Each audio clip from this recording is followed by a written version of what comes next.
Hello friends, આજે આપણે બનાવશું ઇન્સ્ટન્ટ ફરાળી સાબુદાણાના પરોઠા જે એકદમ ઝટપટ બની જાય છે. એના માટે આપણે એક બાઉલ સાબુદાણાને ગેસ પર મધ્યમ આંચ પર 5 મિનિટ માટે શેકી લેવાના છે. એકદમ સરસ શેકાઈ જાય એટલે આપણે એને થોડાક ઠંડા થવા દેવાના છે. ત્યારબાદ તેને આપણે મિક્સરમાં એકદમ બારીક ગ્રાઇન્ડ કરી લેવાનું છે. બને ત્યાં સુધી ઝીણું ગ્રાઇન્ડ કરવાનું છે.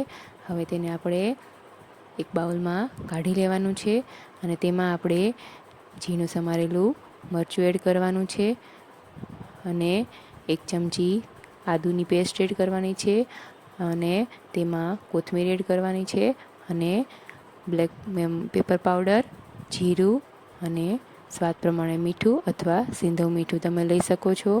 મેં 2 અહીં બાફેલા બટેકા છે એને સ્મેશ કરીને લીધેલા છે. હવે આ બંનેને આપણે સરખી રીતના મિક્સ કરી લેવાનું છે. બધું સરખું મિક્સ થઈ જાય એટલે આપણે ધીમે ધીમે એમાં થોડું પાણી એડ કરીને એને લોટ બાંધવાનો છે. સાબુદાણા ડ્રાય રોસ્ટ કરેલા છે એટલે થોડું પાણી વધારે જોશે એટલે આપણે ધીમે ધીમે એડ કરીને પરોઠા જેવો લોટ બાંધવાનો છે. અહીં મારે 1 કપ જેટલું પાણીની જરૂર પડી હતી. હવે આપણે તેને ગમે એ ફરાળી લોટ અથવા તો રાજગરાનો લોટ લઈને પરોઠા વણી લેવાના છે અને તેને આપણે ઘી અથવા તેલમાં ગોલ્ડન બ્રાઉન થાય ત્યાં સુધી શેકી લેવાના છે. આ ખાવામાં ખૂબ જ ટેસ્ટી અને ફટાફટ બની જાય છે. તમને આ રેસિપીસ ગમી હોય તો મારી ચેનલને લાઇક, શેર અને સબસ્ક્રાઈબ જરૂરથી કરજો. થેન્ક